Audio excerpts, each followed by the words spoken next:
Eh bien, rebonjour et toujours bienvenue sur cette mécanique universelle, le site qui essaie de démontrer de façon rationnelle que l'humanité évolue progressivement, peu à peu, vers son ultime perfection.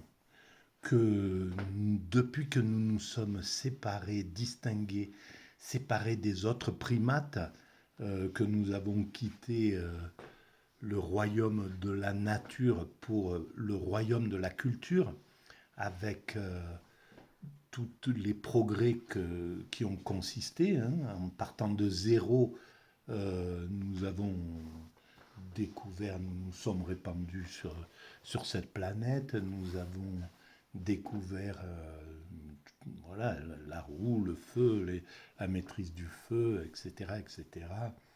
Euh, Et progressivement, nous sommes arrivés à ce que nous avons aujourd'hui, à ce qu'est l'humanité en 2023. Voilà, on peut voir que la différence entre cette époque et puis aujourd'hui. Alors, nous n'avons pas encore atteint la perfection. Nous avons encore besoin de d'améliorer tout un tas de choses, y compris notre comportement. Le fait que nous soyons encore en guerre, aujourd'hui, voilà, que nous ayons besoin encore de flirter avec la catastrophe, le démontre. Mais tout ça, nous le dépasserons. Ça sera dépassé et nous irons vers, nous atteindrons notre ultime perfection. Et ça sera dans quelques siècles encore, je suppose. Euh, et cette perfection, j'essaie de démontrer sur la mécanique universelle, donc sur mon site .net, que c'est une perfection spirituelle, psychique, corporelle, c'est la fusion ou l'union avec le principe qui est à l'origine de cette création, qui a mis en œuvre cet univers il y a 13,9 milliards d'années. Pour l'instant, nous en sommes là. Le mécanisme, le principe qui a mis en œuvre cet univers, nous allons à la rencontre de celui-ci. Les religions l'appellent Dieu. Moi, j'accepte cette terminologie dans la mesure où on n'en fait pas un barbu posé sur un nuage. Et je pense que c'est une identité, un principe créateur qui a toutes les, toute l'essence de ce que les religions donnent au divin. Voilà, une somme d'amour, etc. Voilà. Il a cette densité, on va dire. Donc voilà, j'essaie donc de démontrer ça et évidemment, je pense que la plupart des grands philosophes, des philosophes de la, depuis que la philosophie existe en gros, hein, cherchent à démontrer plus ou moins cette présence, cette logique, la logique qu'il y ait du divin. C'est le cas de Kant, et Kant, voilà, là, c'était, je vais continuer la lecture, c'est la troisième vidéo. Donc, je suis au chapitre 3 de cet ouvrage écrit par Huygens sur Kant, euh, et donc qui essaie le chapitre 3, preuve de l'existence de Dieu. J'en suis arrivé ici, je vais reprendre la lecture jusqu'à là et on va commenter. Donc, euh,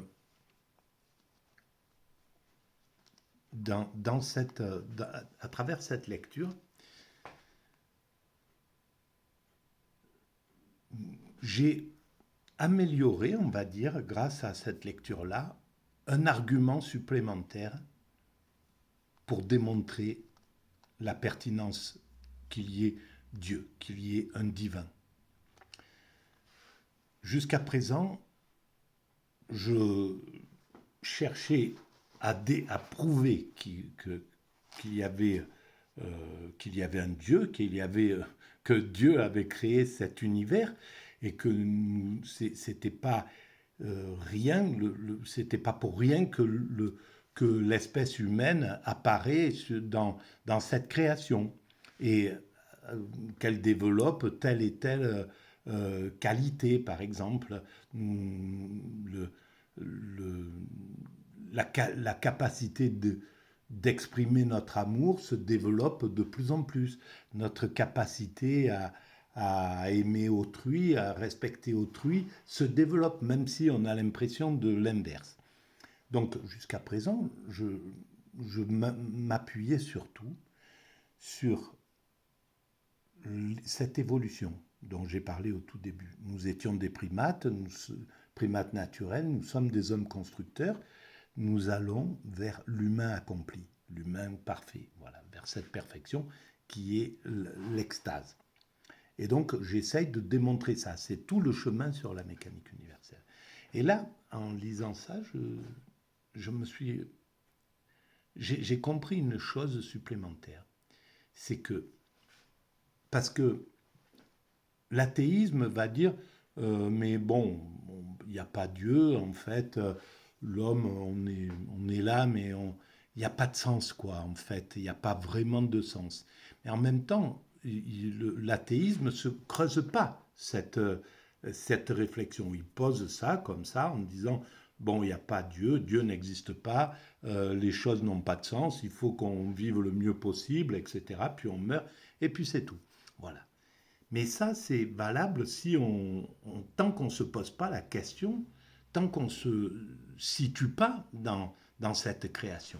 À partir du moment où on se situe sur cette création et qu'on sait que le monde a été créé il y a donc que le monde a été créé il y a 14 milliards d'années, l'univers, ça représente un sacré truc. Que la vie, elle a que 3 500 ans, c'est infime, quoi, dans le parcours de cet univers. Donc c'est vraiment noyé à l'intérieur de cela. Et que l'homme arrive, il y a euh, à peu près les premiers, nos ancêtres, c'est, on va dire, 70, c'est 100 millions d'années en gros. Hein. On va partir de là, l'humanité, si on peut, évidemment que on ne peut pas distinguer comme ça, parce que c'est une lignée, donc on est rattaché à la première molécule de vie qui s'est mis en route dans la soupe primitive, évidemment. Mais disons que l'homme, voilà, ça serait une centaine de, etc. Et puis la société humaine, il y a peut-être 30, 40, 50 000 ans, quelque chose comme ça. Donc c'est infime.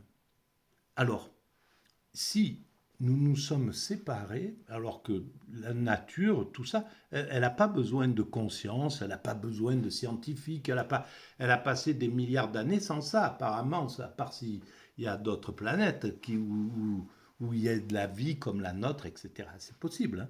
Mais pour l'instant, rien ne le démontre. Pour l'instant, c'est nous, l'espèce humaine, qui s'est distingué du royaume de la nature et a développé cette conscience, a développé l'intelligence, a développé la curiosité, l'envie de comprendre, le besoin de comprendre, l'obligation de comprendre. Toute la structure pour pouvoir travailler à comprendre l'écriture, d'abord le langage, l'écriture, puis le fait de pouvoir stocker les données, etc.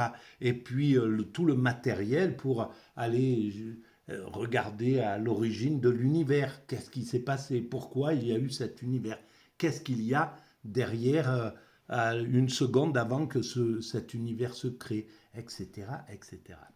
Donc, c'est pas pour rien, cette chose. Si c'était que pour l'espèce humaine que nous cherchons, si c'était que pour ça, ça serait même absurde parce que on sait qu'après nous, l'univers, bon, même si l'espèce humaine, elle tient encore des centaines de milliers d'années, admettons, il n'y a pas de problème.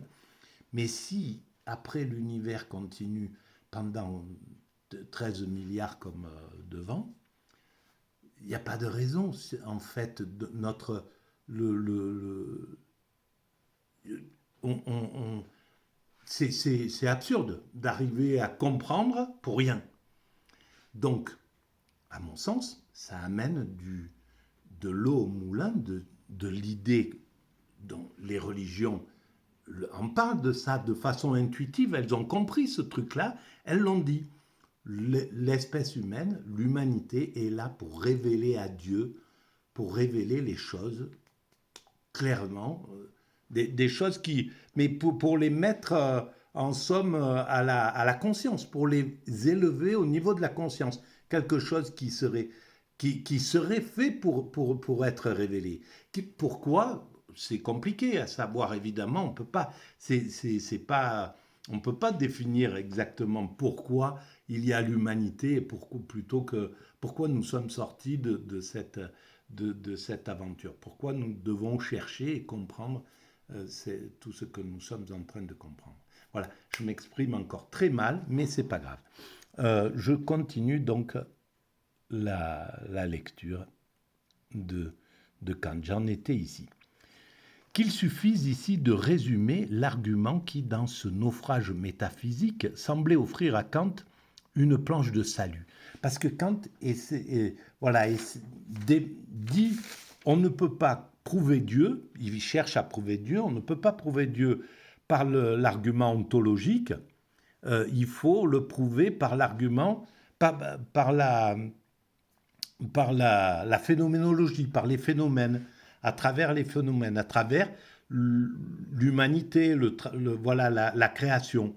En regardant la création de façon scientifique, on doit pouvoir créer Dieu. Et donc il continue là. L'argument ontologique avait pour point de départ le concept de l'être parfait, Dieu en somme, ans realissimum, pour aboutir à l'existence nécessaire. Voilà, l'existence nécessaire de Dieu, c'était une nécessité. C'est ça l'argument ontologique que au Moyen-Âge, avant, etc., les philosophes essayaient toujours, avec leurs petits moyens, de démontrer Dieu. Donc, pour eux, c'était comme aujourd'hui, nous, les physiciens, hein, ils étaient à la pointe du progrès avec l'argument ontologique. Mais il est dépassé, l'argument ontologique, à ce moment-là. Il faut, dit Kant, renverser l'argument et aller de l'idée de quelque chose d'existant au concept de Dieu. Ça, c'est l'argument ontologique. Or, le possible qui est donné avec la pensée, non, c'est l'argument donc non ontologique. À partir de l'existant, on va au concept de Dieu. Or, le possible qui est donné avec la pensée même suppose un être, car si rien n'existe, rien n'est donné qui soit objet de pensée. Il est donc impossible que rien n'existe. De pensée, il est donc impossible que rien n'existe. Le néant de l'être entraînerait le néant de tout possible. Il y a donc un être nécessaire qui est Dieu. Il y a donc quelque chose qui a créé cet univers. Voilà. C'est ce qu'il veut dire, en somme, qui est à l'origine de cet univers et que les religions appellent Dieu et que les physiciens commencent à appeler le boson de Dieu. Voilà, le boson divin. Très bien, j'ai trouvé ceci mais sur non, le web. mais non, mais non, comment mais s'appelle non. le boson de Dieu. Regardez. Qu'est-ce que c'est? C'est gentil. Merci. Je sais pas, ben c'est bien, ouais, qu'appelle-t-on? Alors, Peter Higgs, qu'appelle-t-on les particules? Bon, ben, voilà, le truc se met en route tout seul, c'est pas mal. Donc, je continue. Or, il y a donc un être nécessaire qui est Dieu. Et de cette nécessité, il est facile de conclure à tous les attributs divins, unité, simplicité, immutabilité, éternité, etc. Bien sûr, après c'est facile. Kant se vante d'avoir ainsi donné de l'existence de Dieu une démonstration purement a priori. comment ne s'aperçut-il pas qu'il rouvrait toute grande la fenêtre à l'argument ontologique, auquel il venait à grand bruit de fermer la porte. Et oui, il revient un peu là-dessus, mais en même temps, il a ouvert complètement la porte à la démonstration de Dieu à travers le phénomène. Et c'est ce qu'essaie de démontrer la mécanique universelle. Voilà. Et donc, c'est bien à travers le phénomène qu'on peut arriver à démontrer Dieu. Mais pour ça, il faut avoir ou compris clairement ce qu'est l'expérience extatique, parce que c'est à travers l'expérience extatique qu'on peut véritablement comprendre qu'il y a du divin, qu'on arrive à toucher l'être en soi des choses. Et si on n'a pas fait cette expérience extatique, comme Kant semble ne pas l'avoir fait, il n'a pas pu tenir compte, il n'a pas pu y concevoir qu'il y avait une distinction entre la conscience ordinaire, phénoménologique, avec intentionnelle, voilà, qui fait qu'on voit les choses à travers l'intention, et la conscience extatique, qui voit les choses en soi. Sinon, il aurait compris que oui, on peut démontrer Dieu sous cet angle-là. Donc, comment lui échappa-t-il que le possible, comme il devait le reconnaître plus tard, n'enferme pas plus la réalité de l'être nécessaire que le concept de perfection n'implique l'existence réelle? Comment lui échappa-t-il que le possible, comme il devait le reconnaître plus tard, n'enferme pas plus la réalité de l'être nécessaire? Évidemment, on ne peut pas plus démontrer que Dieu existe pour l'instant, on ne peut pas savoir. C'est quelque chose qui est encore, mais on avance toujours vers ces arguments-là. Voilà. Le fait que l'humanité évolue et quitter le royaume de la nature et fait tout ce travail, mais inouï, depuis 30, 40, 50 000 ans, un travail inouï pour arriver à ce que nous connaissons en 2023. Voilà. Et tout ça, on l'a fait intuitivement, sans plan, sans direction, sans savoir où nous allons. Donc nous sommes engagés dans un sens qui nous dépasse, qui nous tire, qui nous amène, qui nous pousse. Et c'est ce que j'essaie de démontrer sur la mécanique universelle, qu'on ne peut pas ne pas aller vers cet état de perfection. Jusqu'à présent, nous y sommes allés de façon inconsciente, et maintenant, nous commençons à aborder le moment où nous pourrons y aller de façon consciente, en sachant vraiment, en prenant conscience du but que l'humanité s'acharne à atteindre intuitivement, atteindre le bonheur absolu, peu importe comment on l'appelle, la paix universelle, la fraternité, voilà, le paradis sur terre, peu importe. Mais nous allons dans ce sens-là. Et pourquoi irions-nous dans un autre sens que celui-là? Et pourquoi l'humanité va vers ce sens-là? Voilà toute la question. Et pourquoi l'humanité cherche à comprendre d'où nous venons, où nous allons, qui sommes-nous et qu'est-ce qui a créé cet univers? Voilà, pour quelle raison?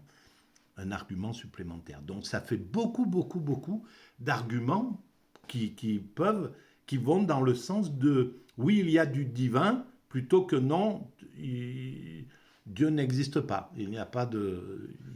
Le truc est insensé, il n'y a pas de sens. Voilà. Alors après, c'est à chacun de se faire évidemment les trucs. Et l'argument athée est important puisqu'il donne il nous oblige, il oblige ceux qui pensent qu'il y a du divin à batailler contre. Donc ça, c'est bon pour l'énergie combative. Voilà. Comme Nietzsche le disait très justement. Voilà, eh bien, on est arrivé au bout de cette petite incartade dans Kant. Merci de votre écoute. À bientôt.